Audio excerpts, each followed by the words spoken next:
Hey guys, tonight we begin with a very slow walk through some of history's strangest lives.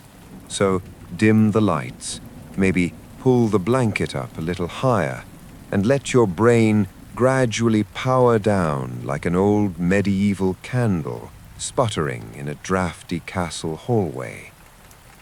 We're not here for epic battles or dramatic speeches, no heroic charges, no sudden twists, just quiet, slightly uncomfortable human stories, the kind that make you tilt your head and go, huh, that's unfortunate, and then gently drift towards sleep.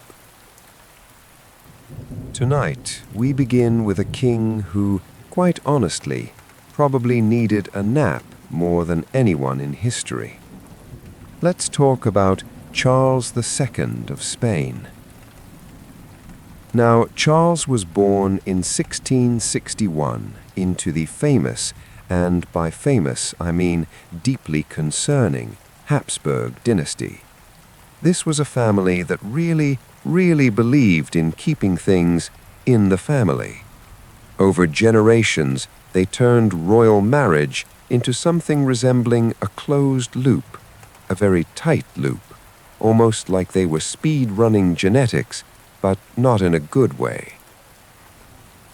By the time Charles arrived, the family tree wasn't so much a tree as it was a wreath, a circle, a mildly alarming circle.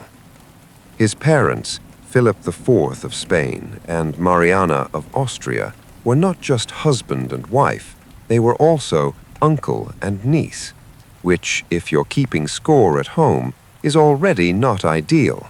But in the Habsburg world, this was just another Tuesday. And so Charles entered the world carrying, well, let's call it a very heavy genetic inheritance. From the very beginning, things were not going smoothly. He was described as weak, frail, and often ill. As a child, he struggled to speak clearly. He didn't walk until much later than expected, and even then, walking was more like a slow, cautious negotiation with gravity. He also had the famous Habsburg jaw, which sounds almost charming until you realize it meant his lower jaw protruded so much that chewing was difficult. Eating, for most people, is a relaxing activity. For Charles, it was more like a daily challenge. Imagine trying to chew a piece of bread while your jaw is actively working against you. Not great, not relaxing, not ideal for a king who was expected to attend long, formal meals. And yet, despite all of this, or perhaps because of it, he was still the King of Spain. Because royal succession doesn't really pause and say, hey, maybe we should rethink this. It just keeps going, like a slow, unstoppable conveyor belt. So there he was, Charles II, King of Spain, ruler of a massive empire that included territories across Europe and the Americas, a global superpower being led by someone who could barely eat soup without assistance. Of course, he didn't actually rule much. Real power rested with advisors, regents, and court officials who essentially ran the country, while Charles existed gently, quietly, often unwell. Let's float over to his daily life for a moment.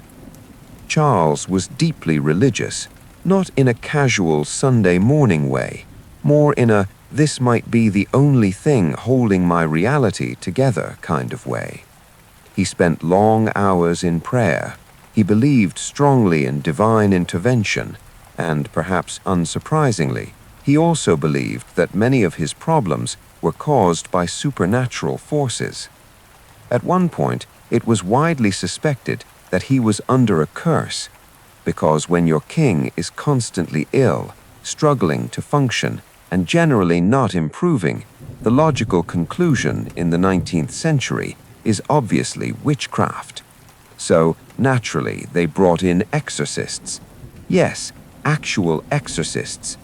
There were sessions, rituals, prayers, attempts to remove whatever unseen force was allegedly causing his condition, which, from a modern perspective, feels a bit like trying to fix a structural engineering problem with vibes. But at the time, it made sense to them, or at least it made enough sense that they kept doing it. Meanwhile, Charles continued to decline. He remained physically weak throughout his life. He was often described as exhausted, even when doing very little. And mentally, he wasn't exactly thriving either. Decision-making was not his strong suit. But again, this didn't stop him from being king, because monarchy doesn't really have a performance review system. There's no quarterly evaluation where someone pulls you aside and says, "Hey, Charles, maybe this isn't the right role for you." No, you're born into it, and you stay there no matter what. Maybe shift your pillow slightly. Let your shoulders drop, and we'll gently drift into another life that, at first glance, looks like a classic royal romance, but very quickly turns into something much quieter, much stranger, and just a little uncomfortable. This time, we're floating back a bit earlier, to the late 15th and early 16th centuries, and we're meeting Joanna of Castile. You might know her by a less flattering nickname, Joanna the Mad, which, to be fair, says more about her family and circumstances than it does about her actual state of mind. But history does love a dramatic label, even when the reality is more complicated and slower, and filled with long stretches of emotional confusion. Joanna was born in 1479 to Ferdinand of Aragon and Isabella of Castile. Yes, those two, the power couple of Spain, the ones who united the kingdoms, funded Columbus, and generally ran things with a firm, no-nonsense approach. So Joanna grew up in a court that was structured, controlled, efficient, not exactly warm and fuzzy, but very organized. Think less bedtime story, more administrative meeting with religious overtones. And as their daughter, Joanna was expected to fit neatly into the machinery of royal politics, which, of course, meant marriage. Because if you're a princess in this era, your future is less about personal choice and more about strategic alliances. Love is optional, geography is not. So Joanna was married off to Philip of Habsburg, also known as Philip the Handsome. And yes, he was called the Handsome, because of course he was. History occasionally hands out nicknames like it's trying to boost morale. Now, Philip really was considered attractive. Tall, well-built, charming. The kind of person who walks into a room and immediately becomes the center of attention. Joanna, meanwhile, was intelligent, deeply emotional, and not particularly prepared for what came next. Because she fell for him hard. And I mean hard. This wasn't a mild royal affection. This wasn't a polite diplomatic partnership. This was intense, consuming, slightly overwhelming love. The kind where you want to be around the person constantly. The kind where absence feels unbearable. The kind that doesn't really align well with the realities of royal life, where husbands often, well, wander. And Philip did wander, quite a lot. He had multiple affairs, as many kings and princes did. It was almost expected, a sort of unofficial job perk. Not great, but very common. Joanna, however, did not take this well. She became deeply jealous, distressed, emotionally volatile.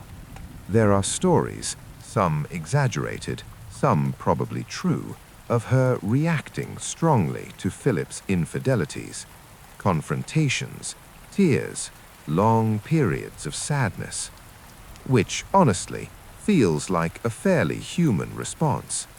But in a royal court, especially one that valued composure and control, this kind of emotional intensity stood out, and not in a good way.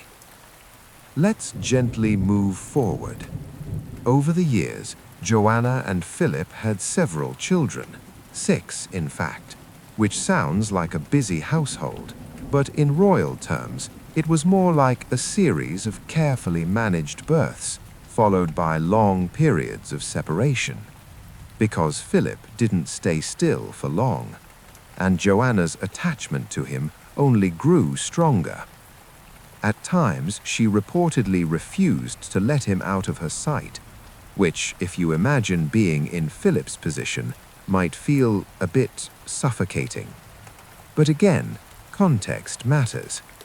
Joanna was living in a world where her husband's loyalty was optional, her own feelings were inconvenient, and her role was to quietly produce heirs and maintain appearances.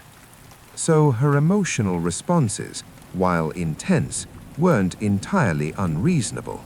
They were just inconvenient.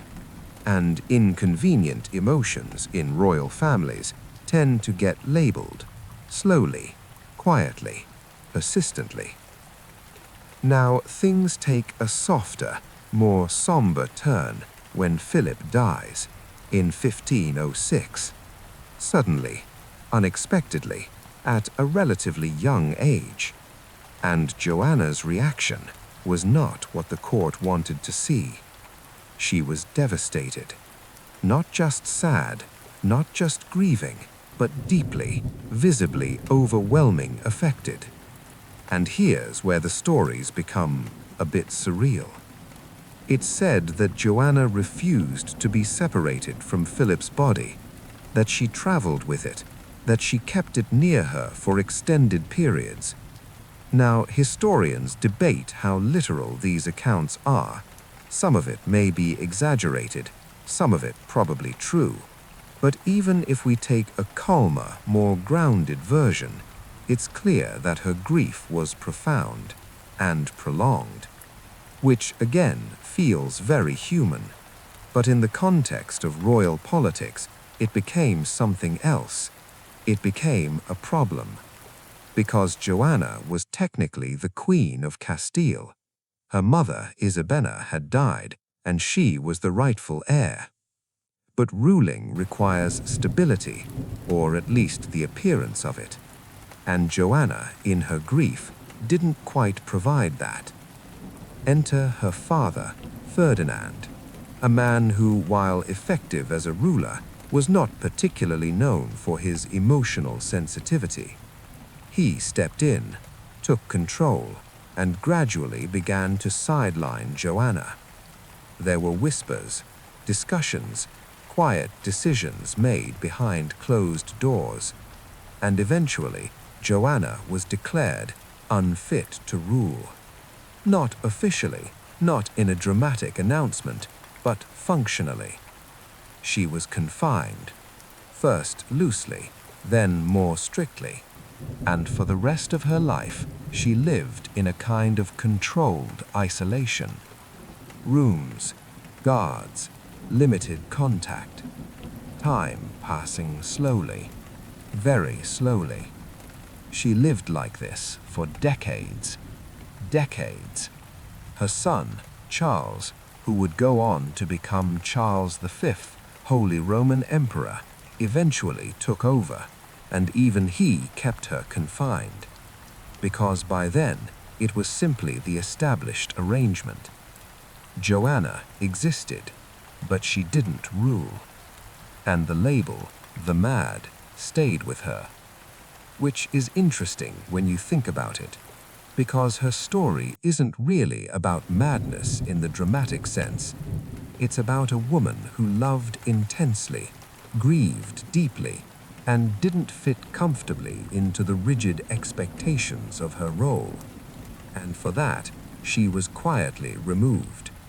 Not with violence, not with spectacle, but with a kind of administrative calm, a soft, bureaucratic erasure. Let's just sit with that for a moment.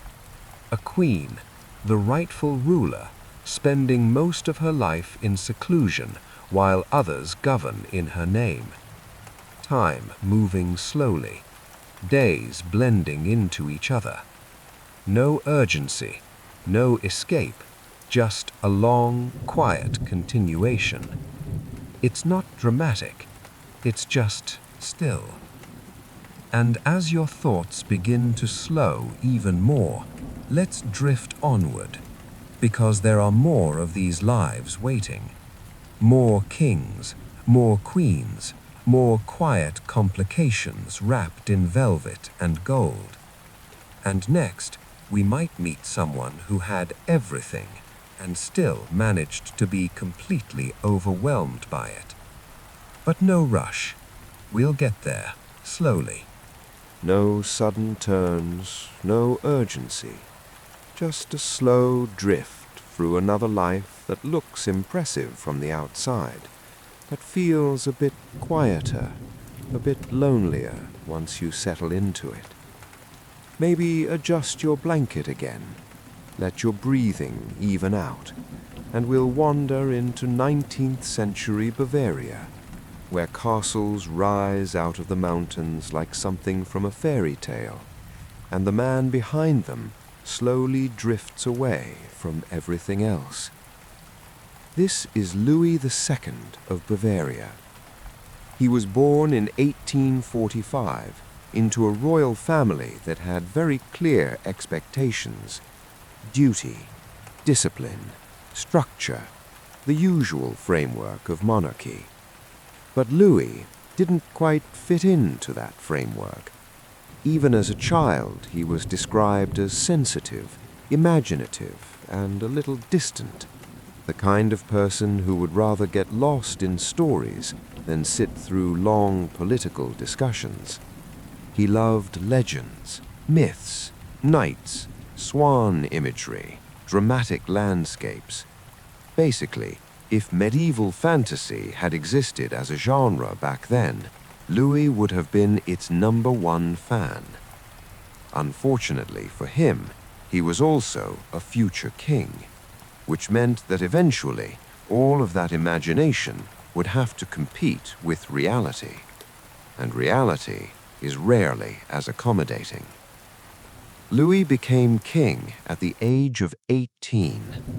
18, which is an age where most people are still figuring out basic life decisions.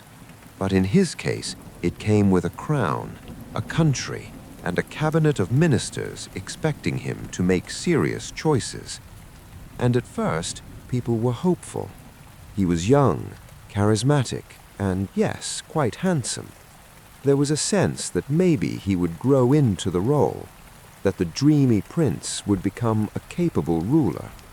But that's not exactly what happened, because Louis didn't really want to rule. He wanted something else. He wanted beauty. He wanted art. He wanted escape. Let's slide into one of the most defining parts of his life, his obsession with the composer, Wagner. Now, Wagner wasn't just any composer. His music was grand, emotional, intense, full of mythological themes and sweeping drama. And Louis absolutely adored it. Not casually, not as background music, but with full immersive enthusiasm. He invited Wagner to Bavaria, funded his work, supported him financially, even when it caused tension at court, because Wagner, while brilliant, was also complicated, politically controversial, financially unstable, the kind of person who brings drama into any room. But Louis didn't mind. because Wagner represented the world Louis wished he could live in. A world of heroes and legends, a world that felt more meaningful than the slow administrative grind of ruling a kingdom. So, while his ministers were focused on budgets, diplomacy, and governance, Louis was thinking about operas and castles, especially castles. Let's take a slow walk through that. Louis didn't just build castles, he built dreams. His most famous project, Neuschwanstein Castle, looks like something pulled straight out of a storybook. Tall towers, dramatic cliffs, interiors inspired by Wagner's operas and medieval legends. It's beautiful. It's also not exactly practical, because while he was pouring enormous resources into these constructions, Bavaria itself was dealing with very real political and financial pressures. There were wars, alliances, the growing influence of Prussia, things that required attention, things that required a king who was present. Louis, however, preferred to withdraw. He started spending more and more time alone, especially at night. He would stay awake into the early hours, wandering through his castles, immersed in his own thoughts. Daytime became something to avoid. Meetings were postponed, responsibilities delayed, and gradually, the distance between Louis and his role as king grew. It wasn't a sudden break, more like a slow drifting apart, like a boat gently moving away from shore without anyone quite noticing at first. Let's float over to his personal life for a moment. He was engaged, briefly, to Sophie of Bavaria. A conventional match, appropriate, expected. But it didn't last. He broke off the engagement because, quite simply, he wasn't interested in that kind of life. Historians generally agree that Louis was likely homosexual, though, of course, in that time and place, this wasn't something he could openly express. So, instead, his emotional energy went elsewhere, into art, into architecture, into carefully constructed environments where he could exist on his own terms, which again is understandable, but also isolating. As the years went on, concerns about Louis began to grow. His spending was excessive, his behavior increasingly withdrawn, his communication with the government minimal, and eventually the people around him decided something had to be done. So they did what royal courts often do in these situations. They formed a commission, doctors, officials, experts, and they evaluated Louis, mostly from a distance, because interestingly, many of them didn't actually examine him directly. They relied on reports, observations, second-hand accounts, and the conclusion? Louis was declared mentally unfit to rule.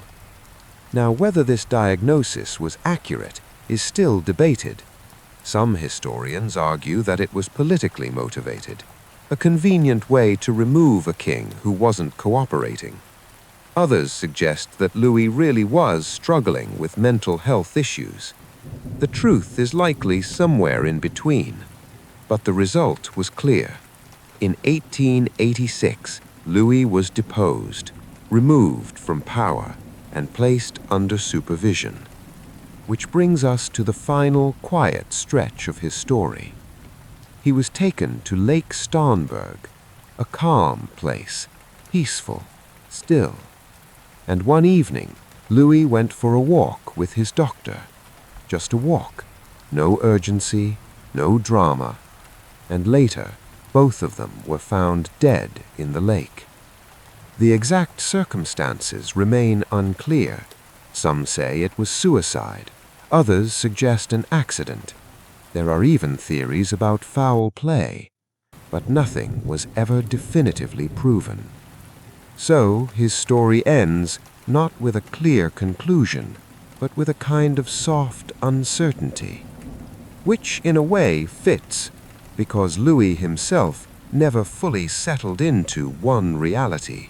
He lived between worlds, between duty and imagination, between expectation and escape. And as we slowly drift away from Bavaria's dreamer king, you might notice how different his life feels compared to the others, and yet how similar the pattern is. A royal figure, high expectations, and a quiet inability or unwillingness to meet them. No loud collapse, just a gradual, almost gentle separation from responsibility, from people, from the world as it was. And so, with that image of distant castles and still water, let's keep moving, slowly, because there are still more lives waiting in the shadows of history, more strange routines, more quiet struggles, more moments where everything looked fine, until it wasn't. And next, we might meet someone who had all the power in the world and still couldn't quite manage himself. But we'll get there. No rush. Nothing sharp, nothing loud, just another slow step into a life that from a distance looks powerful, but up close feels a bit like a long, uneasy sigh. Maybe you've shifted position by now. Maybe your eyes are getting heavier.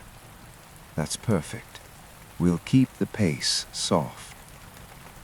This time, we're heading to 16th century Russia, and we're meeting Ivan IV. You probably know him as Ivan the Terrible, which is a strong nickname, very bold, not exactly subtle, but like many historical labels, it doesn't quite capture the full picture. It's less non-stop terror machine and more complicated, moody ruler with some very unfortunate coping mechanisms.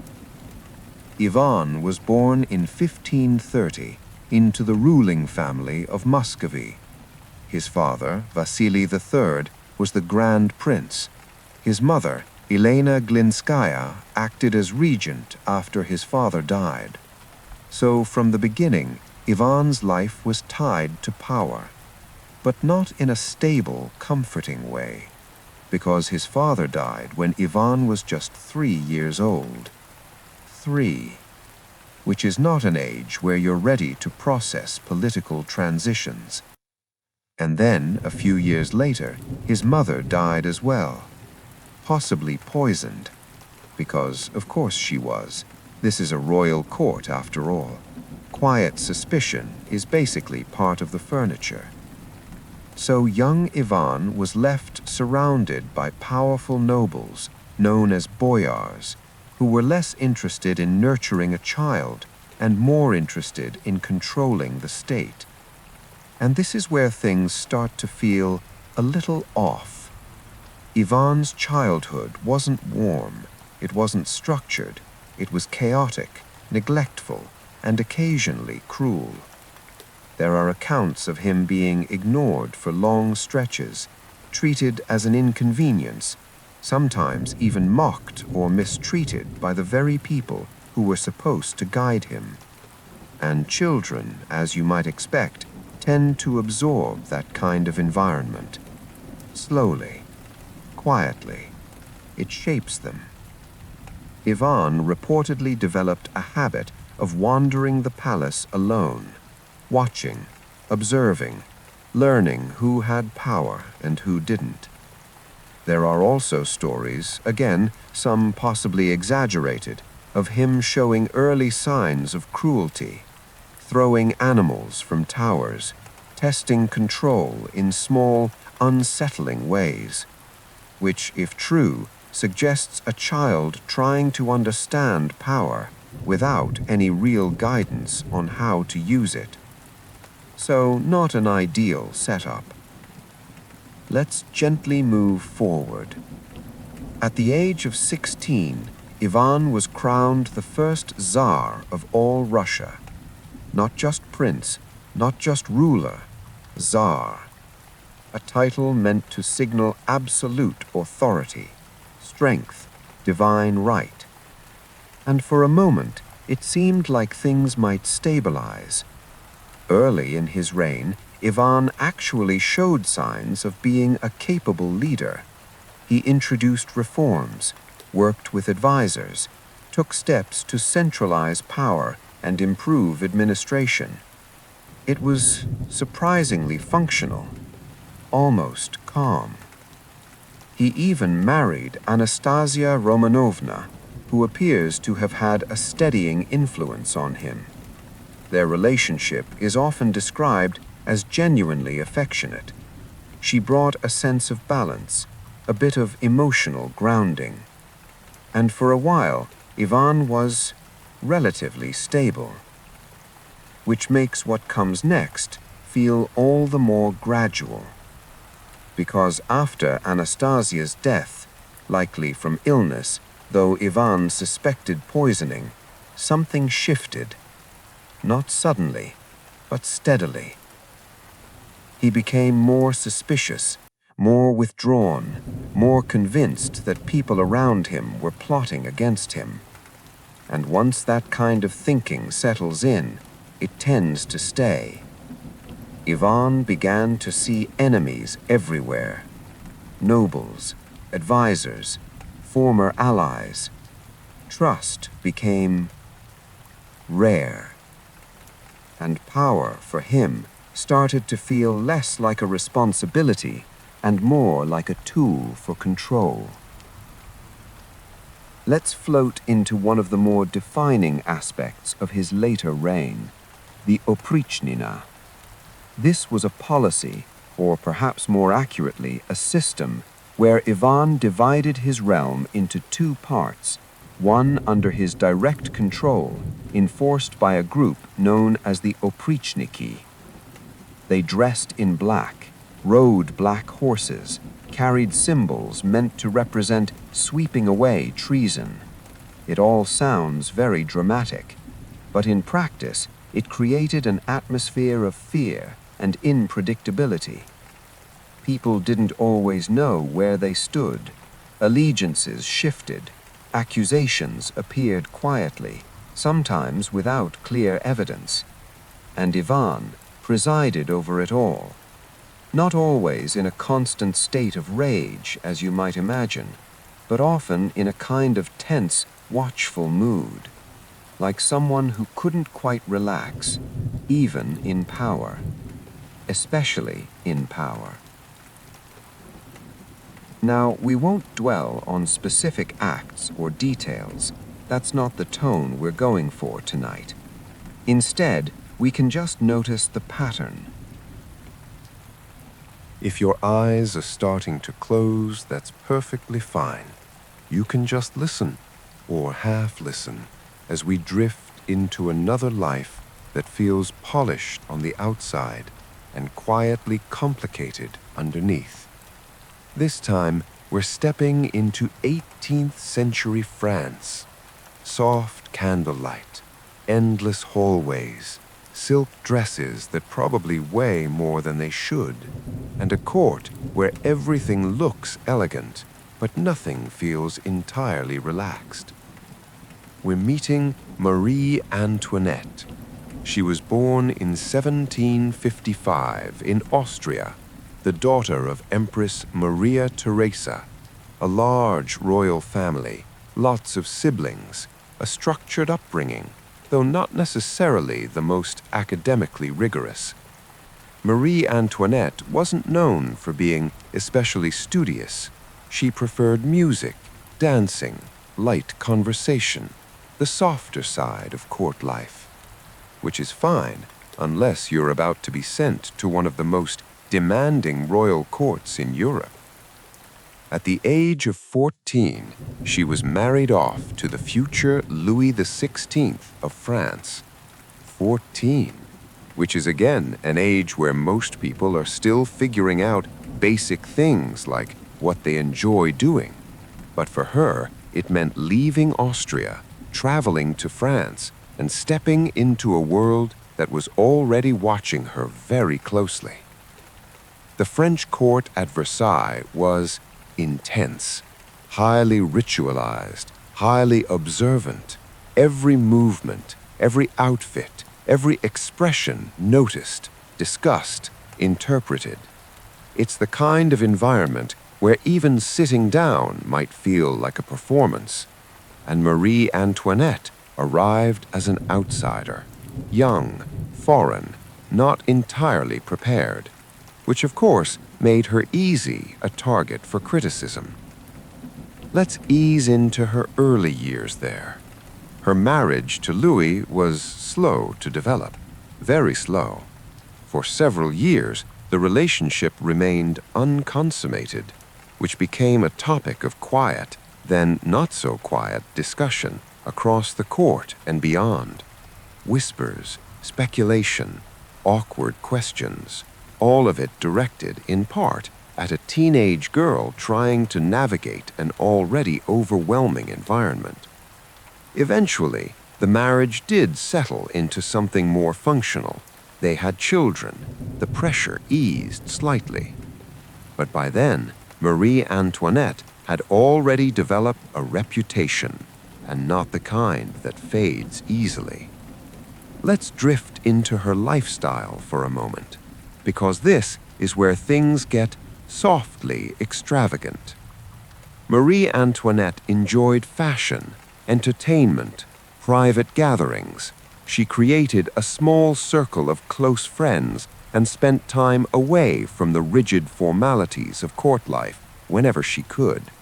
She even had a retreat, the Petit Trianon, where she could escape the constant observation and just exist more casually, or at least as casually as a queen can exist while still being surrounded by servants and elaborate decor. She also had a kind of artificial village built, a place where she could dress more simply, walk through gardens, and play at a quieter version of life, which, from her perspective, might have felt relaxing, but from the outside, it looked a bit disconnected, because while she was doing this, France itself was dealing with serious financial problems, rising debt, economic strain, public dissatisfaction. And the contrast between the Queen's lifestyle and the reality of the population became noticeable. Not instantly, not all at once, but gradually, like a slow shift in atmosphere. Let's talk about her public image.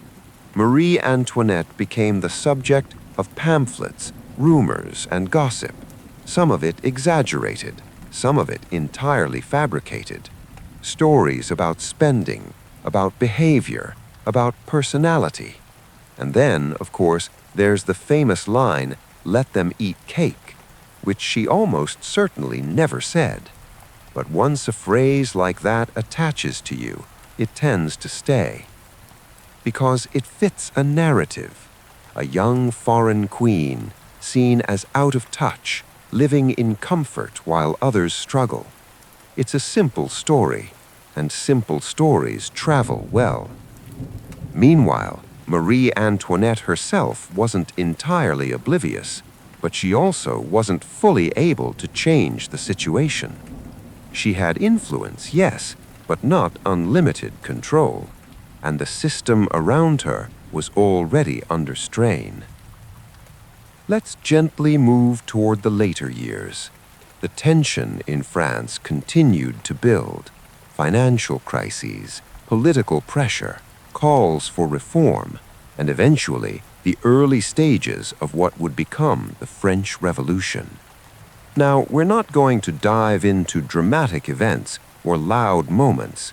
Instead, we'll stay with the quieter perspective. Imagine being in Versailles during that time.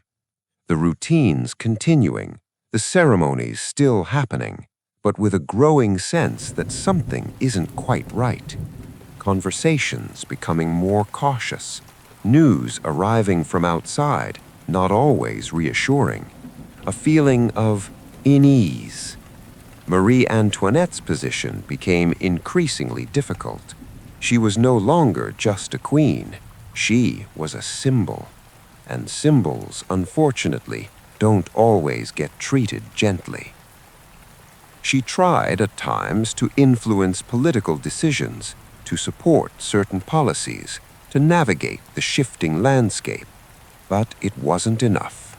Or perhaps it was too late, because by then the perception had already settled, and changing perception is slow, sometimes slower than events themselves. Eventually, the royal family was moved from Versailles to Paris, a quieter setting, less grandeur, more restriction, more observation, and then more limitations. Their world became smaller. Rooms, guards, structured days, not entirely unlike some of the other lives we've seen, just a different setting, a different kind of confinement. Marie Antoinette, once surrounded by elegance and open space, now lived within tighter boundaries, time moving slowly again, very slowly. And as the situation continued to evolve, her role shifted further, from queen to former queen to prisoner, which is a very quiet kind of transformation when you think about it. No sudden change in identity, just a gradual narrowing of space, of options, of possibility. We won't dwell on the final events. We'll keep it soft. Instead, we can just notice the arc.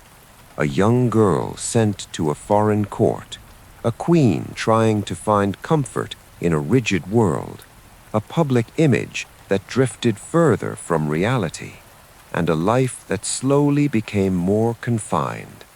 It's not narrowed. It's not dramatic in this telling. It's just a steady progression. And as we drift away from Marie Antoinette, you might feel that same quiet theme again. Expectation, pressure, and the slow weight of being watched, of being interpreted, of being turned into something slightly different from who you actually are.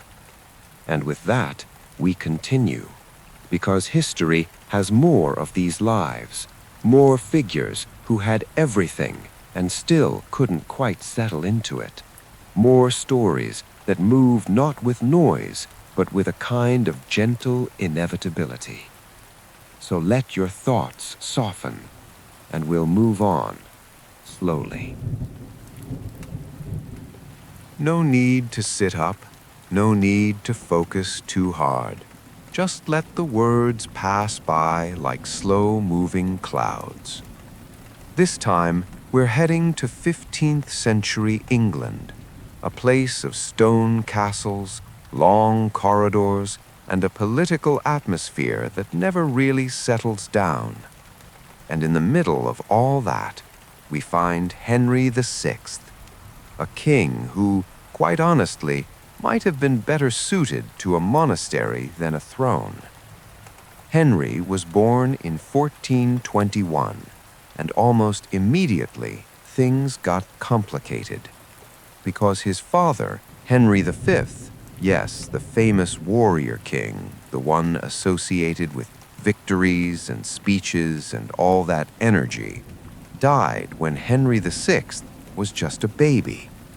So by the time Henry was less than a year old, he was already King of England, an infant, technically in charge, which is, as you might expect, not very hands-on style of leadership. So, like many child kings, he had regents, advisors, a whole structure of people managing things in his name while he grew up. Or at least while he got older, because growing into the role of king requires a certain kind of personality, and Henry didn't quite have it. From an early age, he was described as gentle, quiet, and deeply religious. He preferred prayer to politics, reflection to confrontation. He wasn't aggressive, he wasn't assertive, he wasn't particularly interested in power, which in a normal life might make for a very peaceful existence. But as King of England, during a time of ongoing tension and instability, it created a sort of vacuum. Let's slowly step into his adult life. Henry eventually took full control of the throne, and by took control, we mean he was officially the one in charge, but in practice, he relied heavily on advisors. Decisions were often made around him rather than by him. He married Margaret of Anjou, who, in contrast, was much more forceful and politically active, and over time, she became a central figure in managing the kingdom's affairs, which is not necessarily a problem, but it did highlight the difference between them. Henry preferred calm. Margaret handled the storm. Now, let's slowly move into one of the defining features of Henry's life, his periods of mental withdrawal.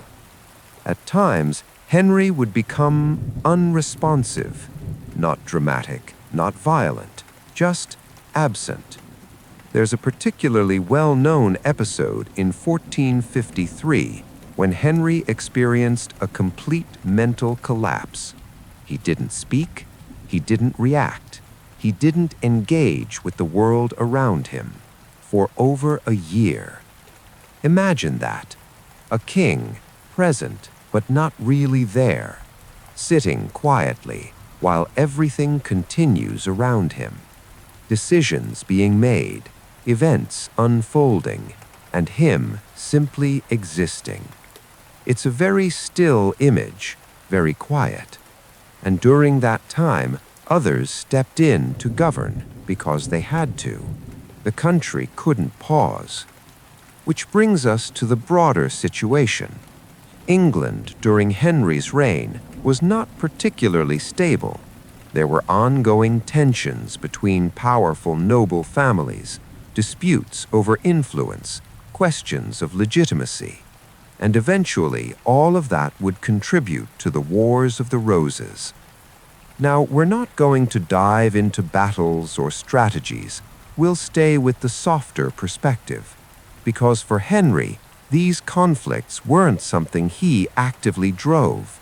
They were something that happened around him, like distant thunder, growing louder over time, while he remained mostly quiet.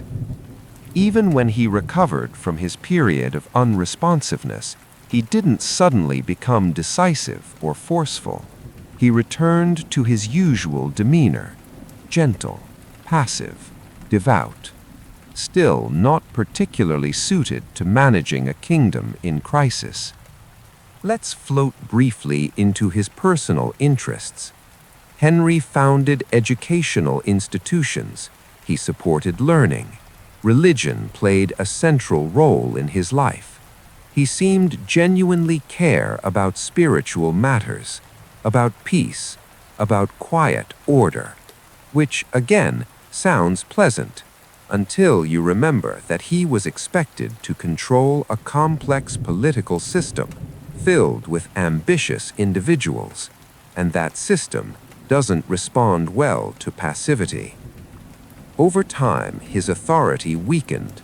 Others began to take more control, and eventually he was deposed, then briefly restored, then deposed again. A slow back-and-forth shifting of power.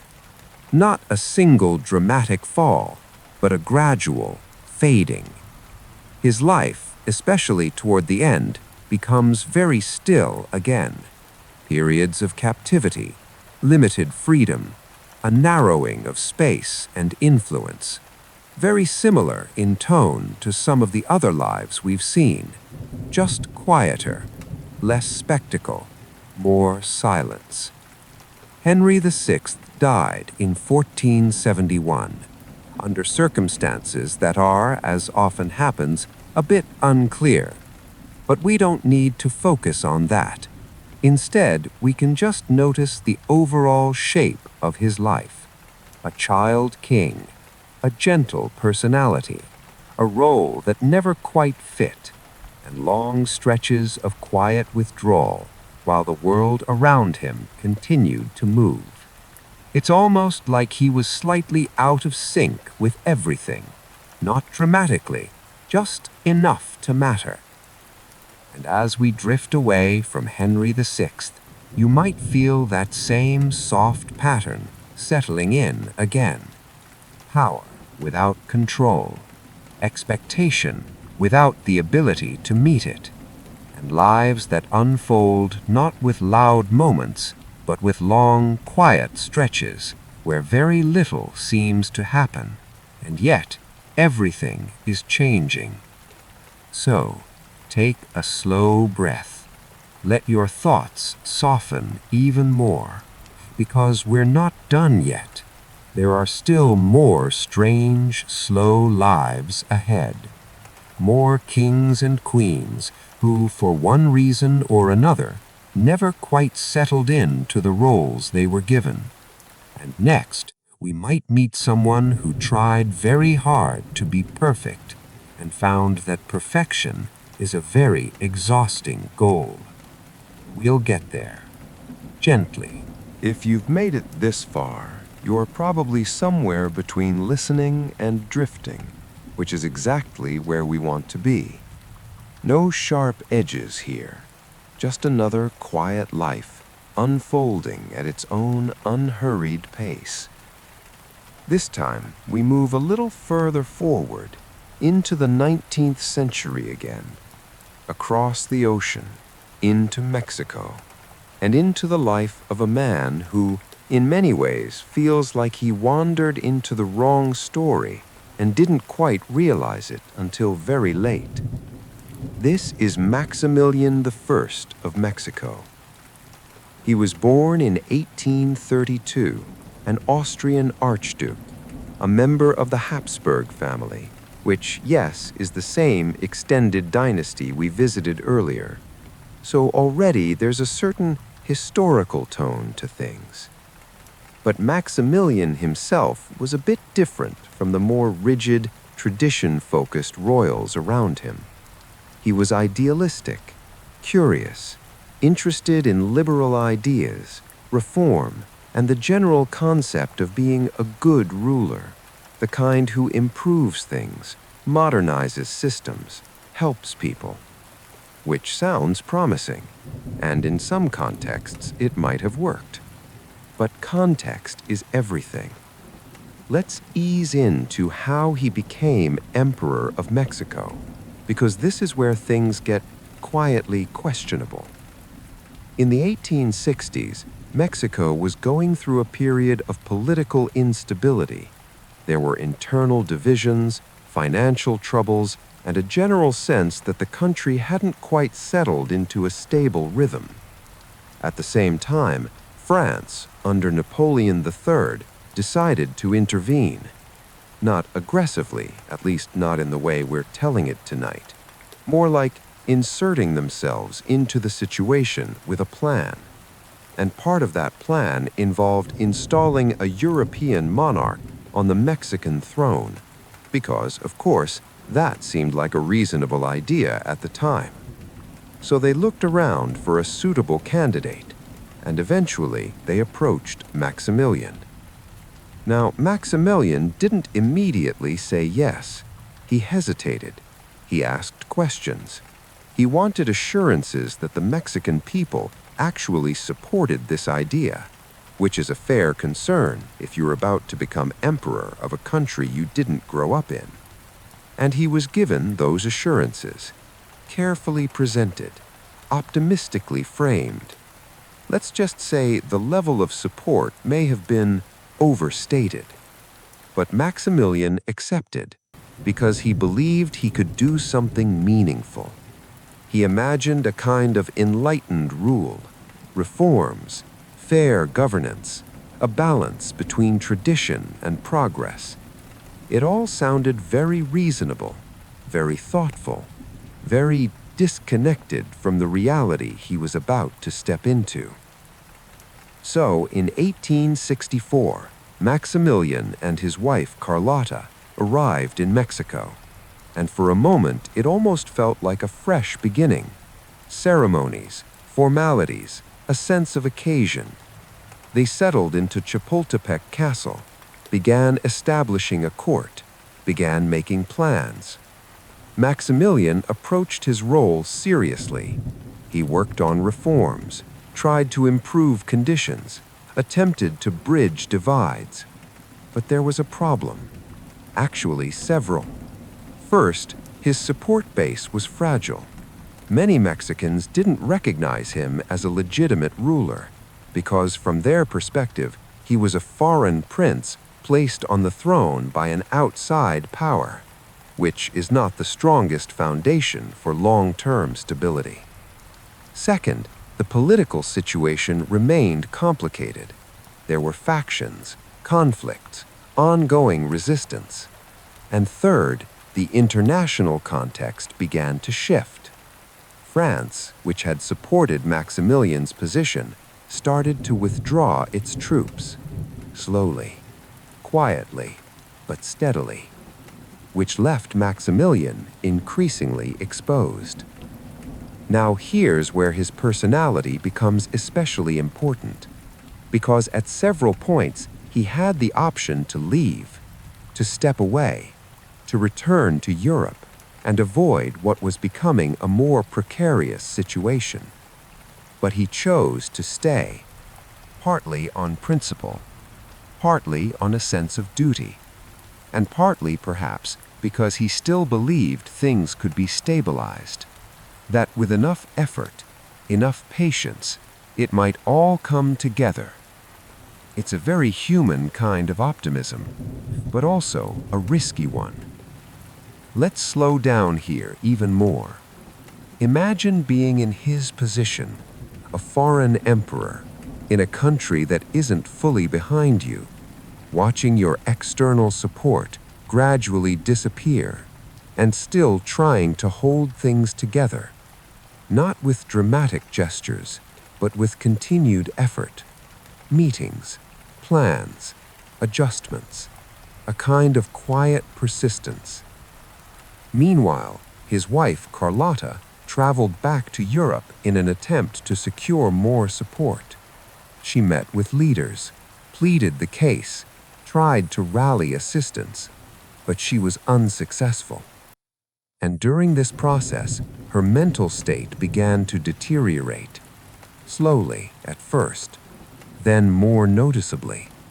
She experienced intense stress, anxiety, and eventually a kind of psychological break, which meant that Maximilian, back in Mexico, was now not only politically isolated, but personally as well. And still, he stayed, because stepping away at that point may have felt like admitting failure or abandoning the role he had committed to. So he continued, until eventually the situation reached its quiet conclusion. Maximilian was captured. There was a trial, formal, procedural, and then a sentence. We won't dwell on the final moment. We'll keep it soft, because what matters here is the arc. A man who believed in an idea.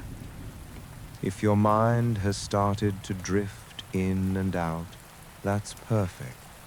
You don't need to catch every word.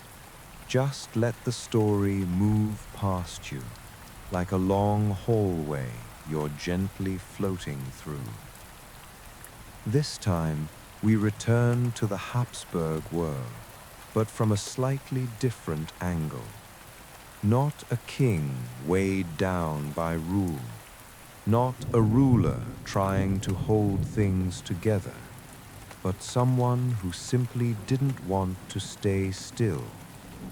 This is Empress Elizabeth of Austria, often called Sisi. She was born in 1837 into a Bavarian royal family. not the most rigid branch of royalty, which meant her early life was relatively relaxed. She grew up with more freedom than most royal children. She rode horses, spent time outdoors, avoided strict court routines, which sounds pleasant, and it was, until she was suddenly pulled into a very different environment. At the age of 16, Elizabeth married Emperor Franz Joseph I of Austria, and just like that, everything changed. Because the Austrian court, especially in Vienna, was not relaxed. It was structured, formal, deeply traditional. Every movement had a protocol. Every interaction had a rule. And Elizabeth, who had grown up with relative freedom, found herself enclosed. Not physically at first, but socially, emotionally. The expectations were constant, and they were heavy. Let's ease into her early years as Empress. She struggled, quietly, but consistently. Court life didn't suit her. The routines felt suffocating. The scrutiny was relentless. Even her role as a mother became complicated.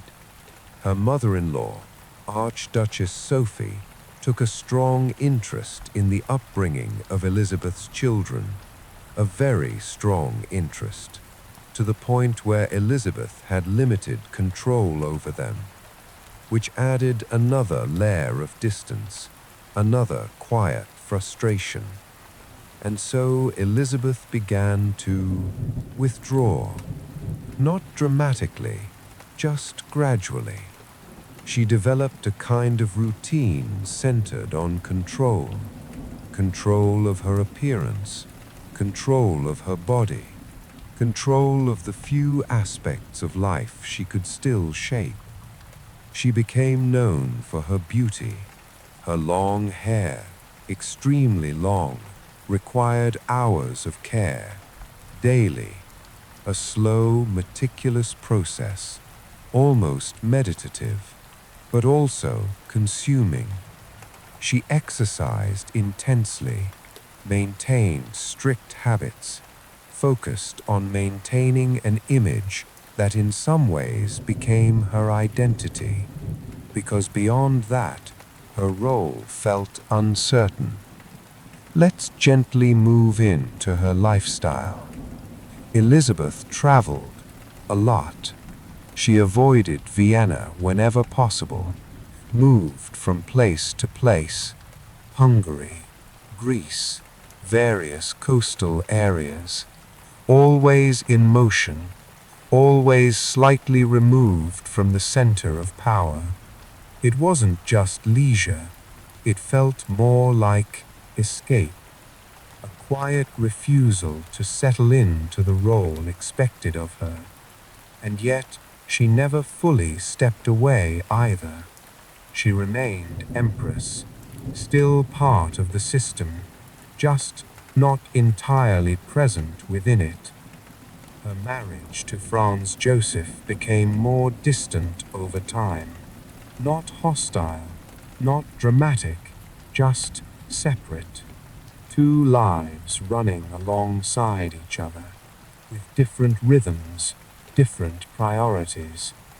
And in the middle of all this, Elizabeth experienced personal loss. Her son, Crown Prince Rudolph, died in 1889 under tragic circumstances, and this changed her deeply. After that, her withdrawal became more pronounced. She wore black almost constantly, avoided public appearances even more, and continued her pattern of movement, traveling, walking, always walking, long distances, hours at a time, as if stillness itself was something to avoid. Let's pause there for a moment. an empress with access to everything, palaces, wealth, influence, and yet choosing to spend hours walking alone, moving through landscapes, keeping a steady pace. It's a very quiet image, very repetitive, almost soothing in a distant way, and yet it carries a sense of restlessness, like she was always heading somewhere without a clear destination. Over time, Elizabeth became more of a legend than a person, known for her beauty, her distance, her unpredictability. People saw glimpses of her, rare appearances, brief moments, and then she was gone again, back into motion, back into her own rhythm. And then in 1898, her life came to an end, not in a palace, not surrounded by ceremony, but while traveling in Geneva, a simple moment interrupted. We won't focus on the details, we'll keep it soft, because what matters is the shape of her life. A young girl brought into a rigid world, an empress who never quite adapted, a woman who found freedom not in power, but in movement, in distance, in quiet routines. And as we drift away from Elizabeth, you might feel that same pattern again. Not all royal lives are about control. Some are about avoidance, about finding small ways to step outside expectations, even for a while, even if it means never fully settling anywhere. And so we continue, still slow, still steady, because there are more lives ahead, more figures who lived between roles, between expectations and personal reality. And next, we might meet someone who had absolute authority and used it in ways that were strangely methodical, almost routine. But we'll take our time getting there. No rush at all. If you're barely following now, that's completely fine. Just let the rhythm carry you. We're not in a hurry. This time, we're going much further back. Ancient China. Long before the castles of Europe, before powdered wigs and endless court ceremonies, we find a different kind of ruler. One who didn't just inherit a kingdom. He built one, slowly, methodically, and then spent the rest of his life trying to hold on to it. This is Qin Shi Huang. He was born in 259 BCE during a period known as the Warring States, which, as the name gently suggests, was not exactly peaceful. China at the time wasn't a single unified country. It was a collection of competing states, constant tension, shifting alliances, ongoing conflict. And Qin Shi Huang, originally named Ying Zheng, grew up right in the middle of that. He became king of the state of Qin at the age of 13. Which, again, is a recurring theme tonight. Very young rulers, very large responsibilities. At first, like many child kings, he had regents, people managing things while he matured. But as he grew older, he began to take control. Gradually, deliberately, he consolidated power, removed rivals, strengthened his position, not with dramatic flair, but with steady, consistent action. And over time, he began to expand. The state of Qin grew stronger, more organized, more efficient, and one by one, the other states began to fall. Not instantly, not all at once, but slowly, campaign after campaign, year after year, until eventually, by 221 BCE, Qin had unified China for the first time, and Ying Zhang became Qin Shi Huang, the first emperor, which is a very confident title, but also a very final one, because when you call yourself the first, you're implying a long line will follow, a lasting legacy, something stable, something permanent. And that's where things get quietly interesting, because after achieving this enormous goal, unifying a vast region under single rule, Qin Shi Huang didn't relax. He didn't slow down. He didn't settle into a peaceful rhythm. Instead, he became increasingly focused on control. Let's ease into that. He standardized things, weights, measures, writing systems, which from an administrative perspective is quite effective. It brings order, consistency, predictability. But alongside that came a tightening of authority, strict laws, centralized power, limited tolerance for dissent. Again, not chaotic, not unpredictable, but very firm, very controlled. And then, gradually, another concern began to take shape, not about the empire, but about himself. Qin Shi Huang became deeply concerned with mortality, with the idea that his life, like everyone else's, had a limit, and that limit felt unacceptable. So he began to search for ways to extend it, quietly at first, then more intensely.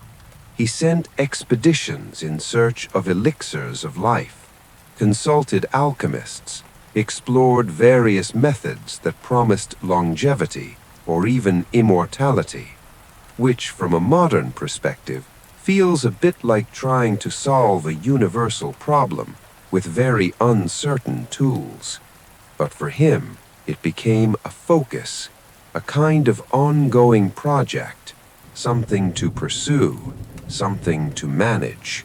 Because ruling an empire is one thing, but facing the idea that it will continue without you is something else entirely.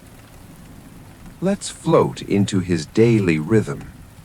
Qin Shi Huang was known for working extensively, reviewing documents, managing decisions, maintaining control, a steady flow of responsibilities, almost mechanical, day after day. At the same time, his search for immortality continued. Elixirs, remedies, substances that were believed to extend life, some of which were not particularly safe. In fact, it's widely believed that these efforts may have contributed to his declining health, which adds a quiet irony to the story, trying to live longer and unintentionally moving in the opposite direction. But again, not dramatically, just gradually. Let's step into one of the most well-known aspects of his legacy, the terracotta army. Thousands of life-sized figures, soldiers, horses, arranged in formation, created to accompany him in the afterlife.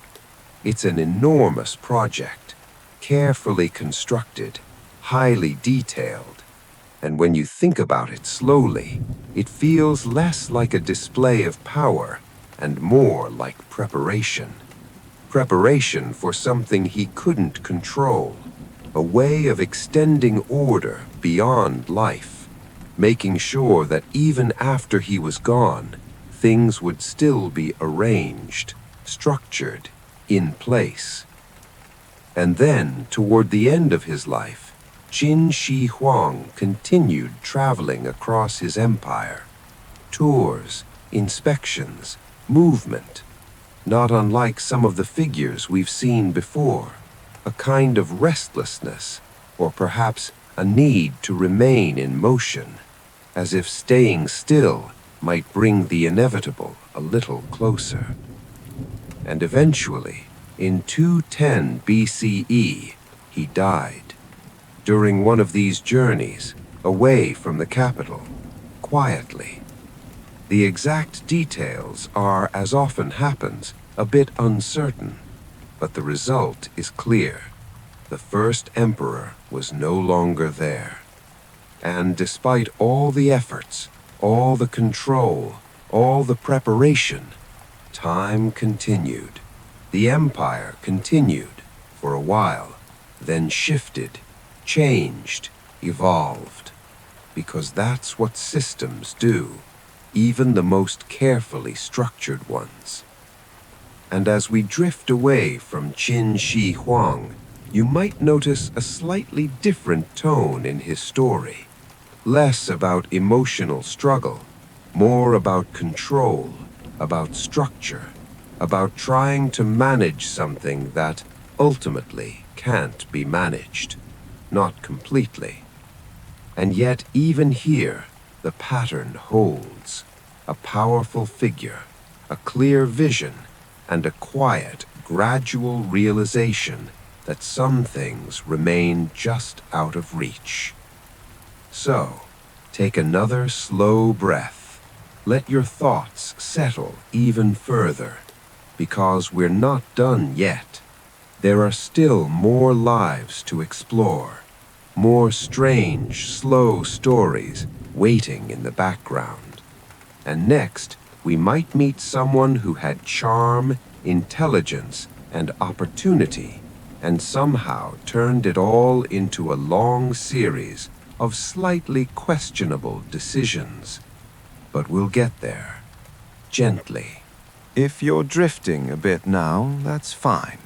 This is the kind of story that doesn't really demand attention. It just exists, like background noise in an old stone palace. This time, we're heading to ancient Rome. Not the heroic Rome of legends and triumphs, but the quieter, more complicated Rome. The one full of politics, family pressure, and people constantly trying to figure out who gets to sit where. And in the middle of it all, we find Nero.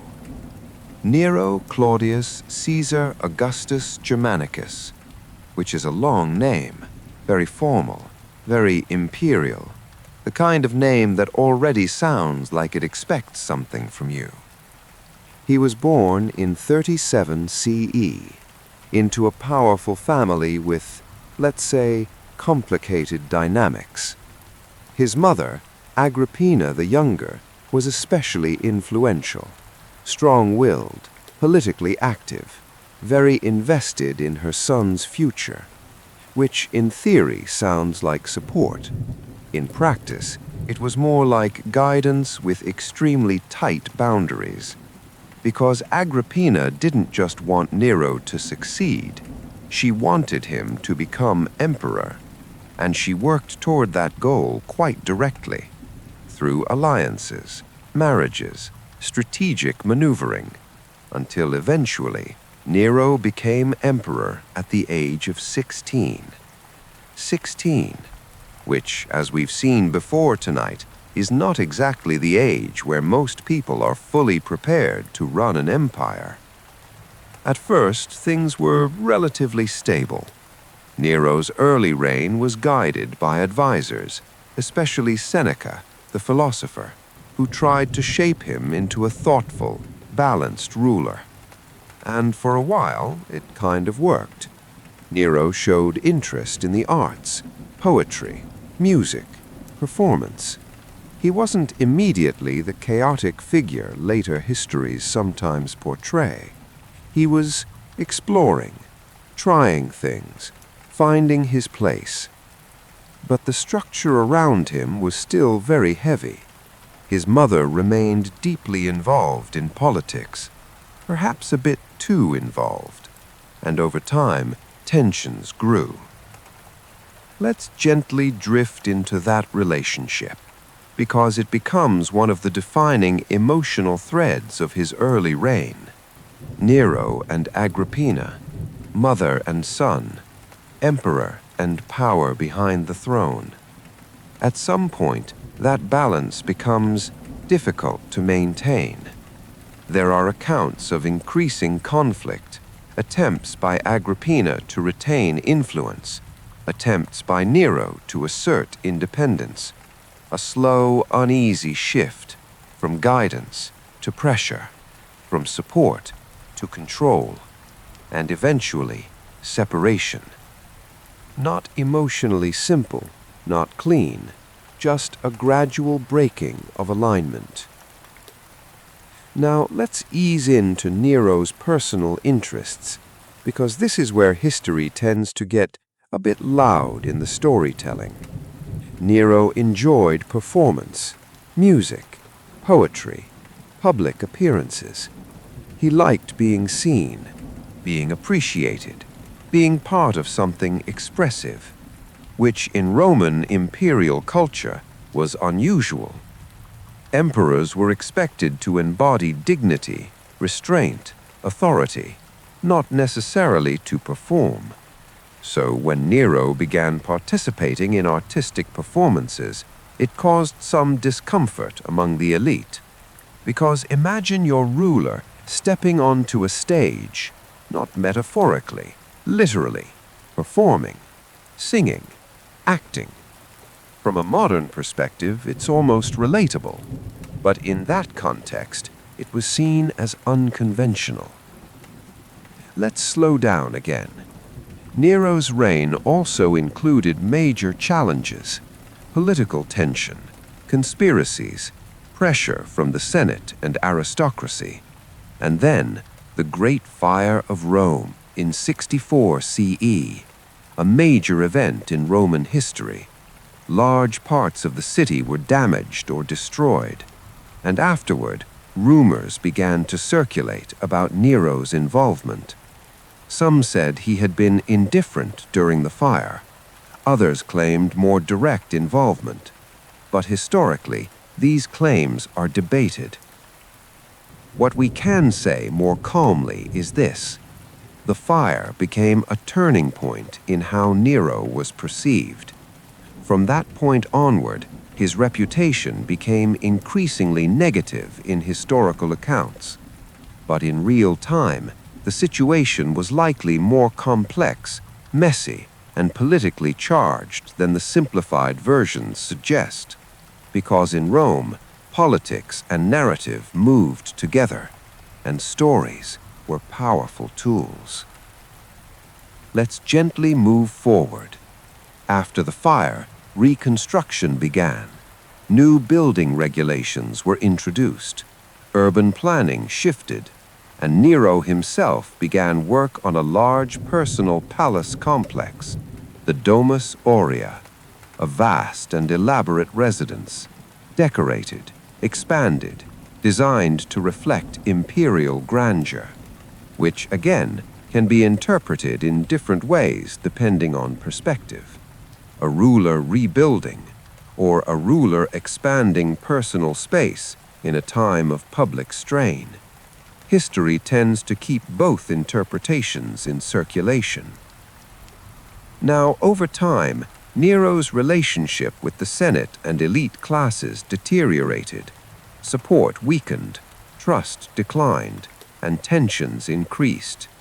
Eventually, revolts began to emerge in different parts of the empire, and Nero's position became unstable. But even then, what stands out is not sudden collapse, it's hesitation, uncertainty, a sense of things slipping beyond easy control. Let's slow right down here, because the final moments of Nero's life are often told with drama, but we'll keep them quiet. When he realized that he no longer had the support of the army or Senate, he fled Rome, and at that point he was declared a public enemy, which in Roman terms is about as final as it gets. He attempted to find safety, but options were disappearing, and eventually he chose to end his own life at the age of 30, which is young, very young for an emperor, but again, consistent with a pattern we've seen tonight. Power that arrives early, pressure that builds quietly, and outcomes that unfold not suddenly, but step by step. And as we drift away from Nero, you might notice something subtle. Not every ruler we've seen tonight was good or bad in a simple sense.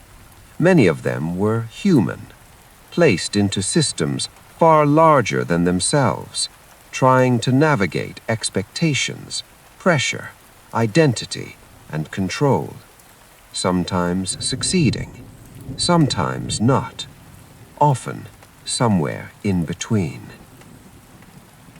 And so we continue, still slow, still steady, because there are more lives ahead, more figures waiting in the quiet corners of history. And next, we might meet someone who inherited everything and still found themselves surrounded by uncertainty from the very beginning. But we'll take our time getting there. No rush at all. If you're halfway drifting by now, that's actually ideal. Ancient history tends to sound best when it's slightly distant anyway, like someone telling a story from the other end of a very long hallway. This time, we're going far back again. Ancient Egypt, a place of deserts, rivers, temples, and rulers who carried more symbolic weight than most people could ever comfortably handle. And at the center of this particular quiet moment in history is Tutankhamun. You probably know him as King Tut, mostly because of his tomb, not because of his reign, which is already telling. He was born around 1341 BCE into the royal family of the 18th dynasty. A powerful lineage, a very structured world, and a religious system that tied kingship directly to divine order. So from the beginning, expectations were high, very high. But Tutankhamun's actual life was short and fairly understated. He became pharaoh at around the age of 9. 9, which is an age where most people are still thinking about food, play, and avoiding responsibility in general. But for him, it meant ruling an ancient civilization. Of course, he didn't do it alone. Like many child rulers, he had advisors, powerful ones, especially Ai and Horemheb, who essentially guided the administration while he held the symbolic role of pharaoh. So, in practice, Tutankhamun was more of a figurehead than an active ruler, a presence, a name, a symbol of continuity. Let's gently step into his world. Egypt at the time was going through religious and political adjustments. His predecessor, possibly his father, Akhenaten, had introduced major religious changes, focusing worship on a single deity, Aten. This created tension within traditional Egyptian religious structures. So when Tutankhamun came to power, one of the key shifts during his reign was a return to older religious practices. Not aggressively, not dramatically, but gradually restoring familiar traditions. His name itself was changed from Tutankhaten to Tutankhamun, a small linguistic change carrying political meaning. Now, let's slow down a bit more. because Tutankhamun himself wasn't a dominant political force. He wasn't leading major military campaigns. He wasn't restructuring the empire. His reign was more about stabilization, repairing, adjusting, quiet governance under strong advisors, which, in a way, makes his life feel calm on the surface, but also slightly distant, like someone present in position, but not heavily involved in direction. Let's float into his personal life briefly. He was married to Ankhesenamun, likely also very young.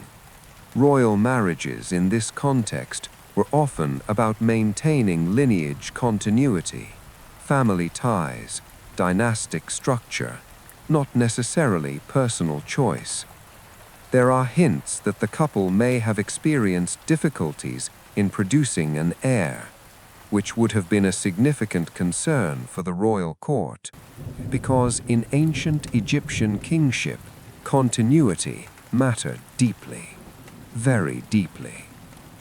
Now we move gently toward the end of his life. Tutankhamun died very young, around the age of 18 or 19, which even by ancient standards is early, very early. The exact cause of his death is still debated. Some suggest illness, others suggest injury. Some propose a combination of factors. But what matters for our slow journey tonight is not the cause itself, but the suddenness of the transition, from child king to absent ruler, in a very short span of time. And then, silence. Because unlike many other rulers we have discussed, Tutankhamun did not leave behind a long reign, major reforms, or sweeping historical changes.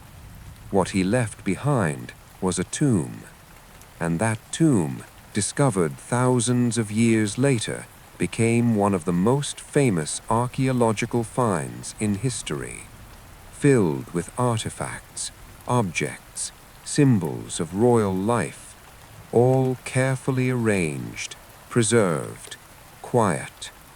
It's almost ironic. A king who, in life, held a relatively modest political role becomes, in death, one of the most famous figures of ancient Egypt, not because of what he did, but because of what remained. Let's slow down here for a moment. There's something very still about his story. A child placed into a role far larger than himself, guided by others, maintaining continuity more than direction, and then leaving behind a legacy he never consciously shaped. It doesn't feel dramatic. It feels soft, like something that simply came to an end before it fully expanded. And as we drift away from Tutankhamun, there's a gentle pattern again. Lives that begin early, responsibilities that arrive too soon, and outcomes that don't always reflect intention, but circumstance. So now we continue, still calm, still unhurried, because there are more stories ahead, more figures who lived inside systems larger than themselves. And next, we might meet someone who tried to balance power, image, and control, and slowly found that maintaining all three at once is more exhausting than it looks. But for now, just let it all stay quiet. If your mind is drifting now, that's fine. This one doesn't need sharp focus. It moves better when you're only half paying attention anyway. We're staying in ancient Rome, same world as Nero, but a few generations earlier. And we're meeting Gaius, Julius, Caesar, Augustus, Germanicus. though history remembers him mostly by a simpler name, Caligula, which sounds almost playful, like a nickname, something light. It isn't. He was born in 12 CE into the imperial family, a family already soaked in political tension, suspicion, and carefully managed appearances. But Caligula's early life was actually relatively stable compared to what came later. As a child, he spent time with his father, Germanicus, who was widely respected, a popular figure, a military leader with strong public support. So there was a moment where things looked promising. Then Germanicus died, and everything slowly shifted. Let's ease into that atmosphere. Caligula was still young when he was sent to live in increasingly controlled imperial environments. His family situation became more complex, more political, less personal. And over time, he learned something important. In Rome, power is fragile, and survival often depends on awareness. So he observed, carefully, quietly. At this point, you might notice something familiar. These lives don't really end so much as they drift into different states. Power, then pressure. Stability, then quiet strain. It's a pattern that keeps repeating in slightly different costumes. So now we ease into someone who actually managed to stabilize an entire collapsing world, or at least tried to make it look that way. We're back in ancient Rome again, but earlier this time, right at the turning point between Republic and Empire. And the man at the center of it is Gaius Octavius, later known as Augustus. He was born in 63 BCE, not into chaos exactly, but into a Rome that was already tense, politically competitive, structurally unstable, a system where ambition and survival were closely linked.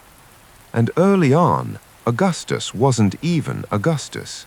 He was just Octavian, a young man connected to power through family ties, specifically as the adopted heir of Julius Caesar, which in Roman politics is not a small detail, because Caesar's assassination changed everything.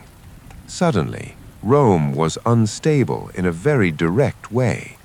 Factions formed, alliances shifted, conflicts emerged, and Octavian, still very young, found himself in the middle of it.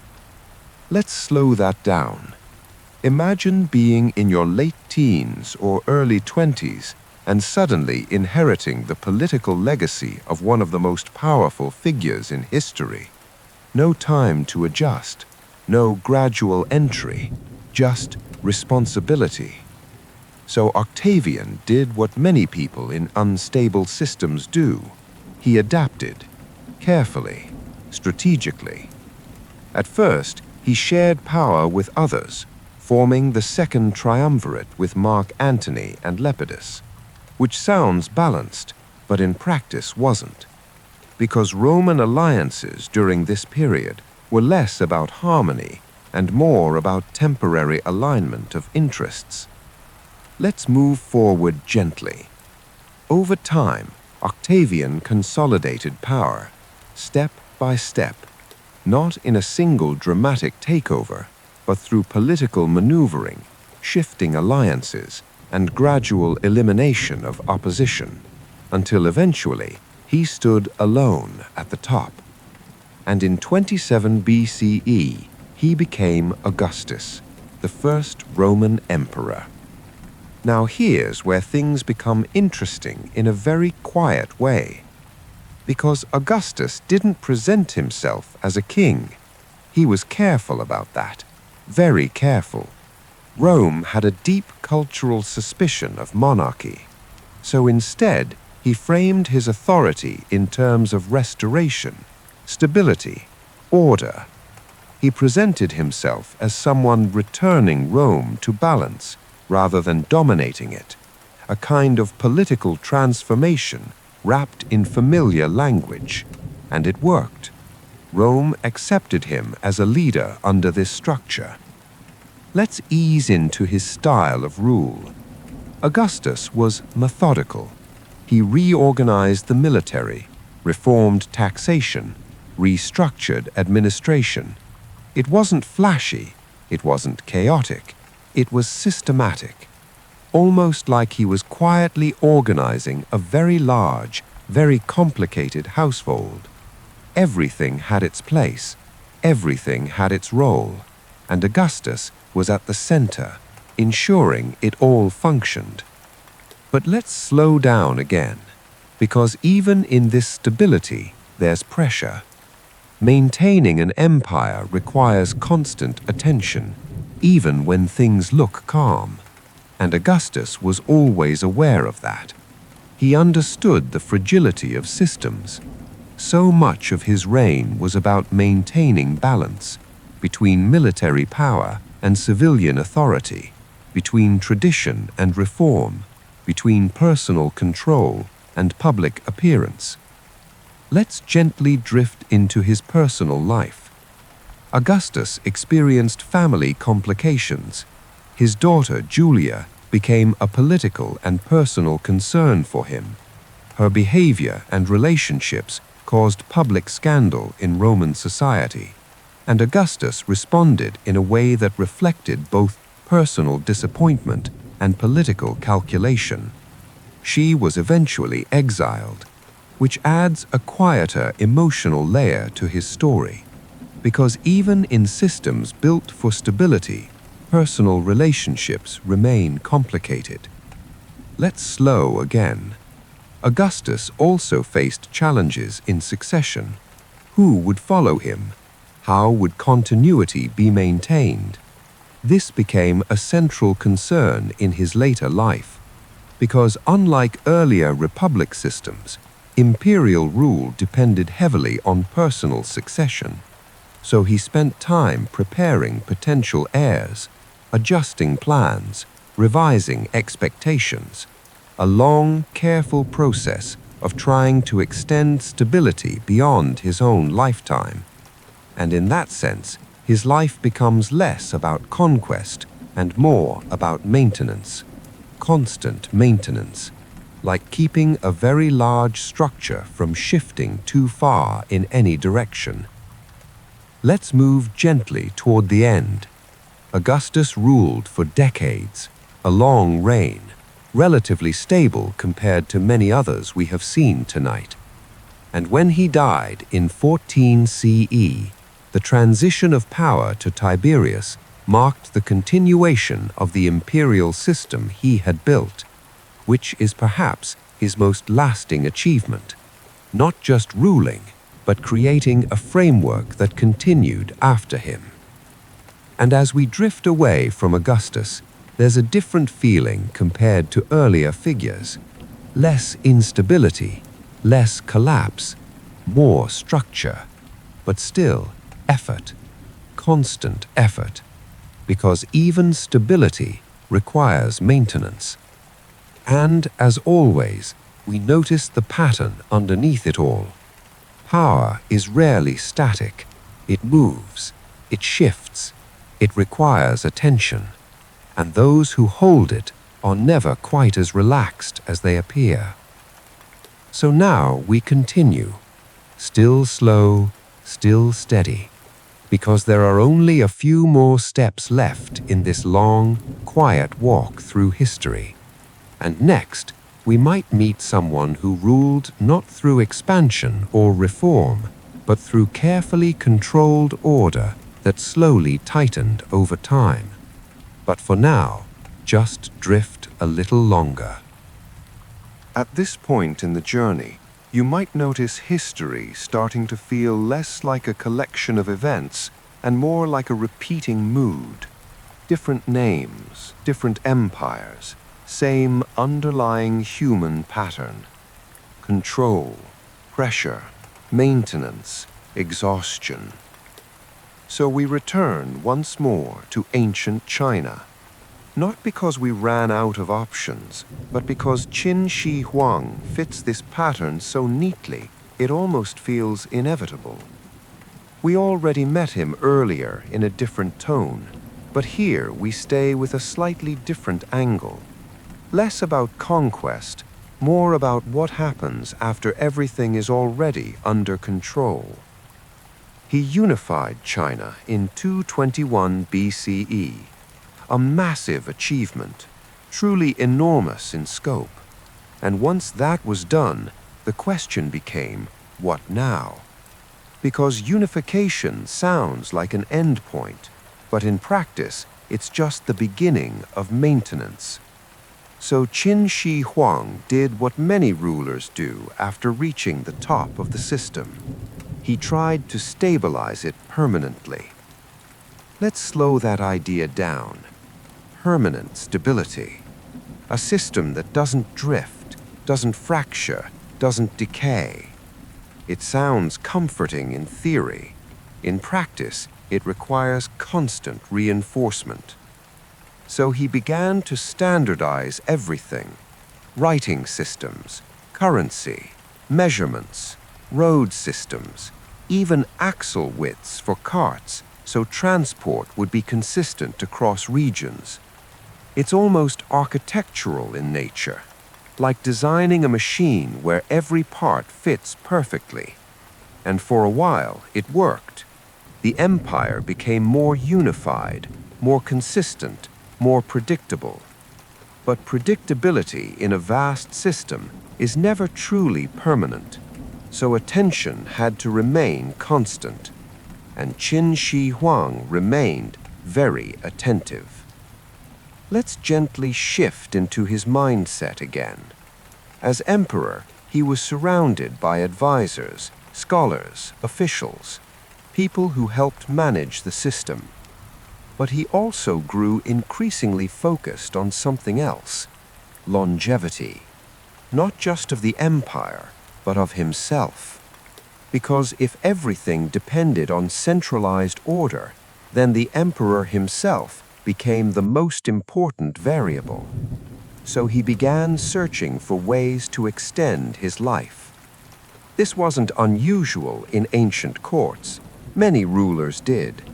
But in his case, it became a central focus, a quiet obsession. He sent expeditions eastward in search of mythical lands said to hold immortality elixirs. He consulted alchemists, explored various substances and practices believed to preserve life. From a modern perspective, it feels like trying to solve an existential limit with experimental chemistry. But from his perspective, it was part of maintaining control. Because if he could extend his life, he could extend stability. That was the logic. Let's slow down again. At the same time, Qin Shi Huang also took steps to suppress dissenting ideas, especially intellectual traditions that challenged central authority. He wanted uniformity in thought, in system, in structure, which again creates order on the surface, but also reduces flexibility underneath. And systems without flexibility tend to require increasing effort to maintain. So even as things looked stable, the pressure was accumulating quietly. Let's drift into one of the most symbolic parts of his legacy: the terracotta army. Thousands of life-sized figures buried with him. Soldiers, horses, generals, arranged in formation, not as decoration, but as continuation, a way of ensuring structure beyond life. Even after death, the system remains organized. It's a very quiet kind of thinking, almost procedural, as if existence itself needed backup support. And so we arrive gently at the end of his life. Qin Shi Huang died in 210 BCE, during a journey across his empire, still moving, still managing, still within the system he built. And afterward, the empire he created did not remain perfectly stable, because systems, even highly structured ones, require constant upkeep. And without the central figure maintaining it, shifts began. Not instantly, not dramatically, but gradually, as always. And as we drift away from him again, we see the same underlying shape reappear. A desire for permanence, a system built to resist change, and the quiet reality that nothing fully resists change forever. Not kingdoms, not empires, not even the most carefully designed order. And so we continue, slowly, because there is only one final figure left in this long, quiet walk through strange lives. And in the next part, we will close this journey with someone who didn't try to control everything, but instead tried to understand it. And perhaps that is its own kind of challenge. But for now, just drift a little longer. If you've been drifting in and out by now, that's honestly the right way to experience this one. Marcus Aurelius would probably approve of that level of detachment anyway. We end in ancient Rome again, but this time the tone shifts slightly. Because unlike many of the figures we've met tonight, Marcus Aurelius wasn't trying to build spectacle. He wasn't trying to shock history into remembering him. He was trying to understand how to live inside something he could not fully control. He was born in 121 CE into a wealthy Roman family. From early on, he was noticed by the Emperor Hadrian, who saw something in him, something calm, intelligent, and steady. And so Marcus was guided into imperial life early, educated carefully, trained in philosophy, especially Stoicism, which, if you're unfamiliar, is less about suppressing emotions and more about understanding what you can and cannot control, and not wasting energy on the latter. A very useful mindset, especially if you're about to become Emperor of Rome. Let's ease into that transition. Marcus didn't become emperor all at once. He was adopted by Antoninus Pius, who was the reigning emperor at the time. And this was part of a planned succession, a structured transfer of power, very organized, very deliberate. Eventually, Marcus became emperor in 161 CE, and almost immediately, things became complicated, because ruling Rome was never a simple, quiet job. There were wars on the borders, plagues affecting the population, political pressures inside the empire, a constant stream of responsibilities. But Marcus didn't approach this with theatrical authority. He approached it like a system of problems to be managed, not conquered emotionally, just addressed. Let's slow down into his mindset. One of the most remarkable things about Marcus Aurelius is that he wrote to himself, not as public speeches, not as political documents, but private notes, reflections, thoughts, what we now call meditations. He wrote them while traveling with the army, while dealing with political pressure, while managing crises. And the tone is surprisingly quiet. He reminds himself not to be overwhelmed, not to be distracted, not to overreact. It's almost like watching someone gently coaching themselves through constant responsibility. Stay steady. Don't get lost in frustration. Focus on what you can control. Simple ideas, but difficult in practice. Let's gently move through his reign. One of Marcus's reigns was much of his time on military campaigns along the northern borders of the empire. These weren't glamorous conquests in the traditional sense, more like ongoing defense and stabilization, a slow pressure at the edges of Rome, while at the same time, internal challenges like the Antonine Plague affected the population.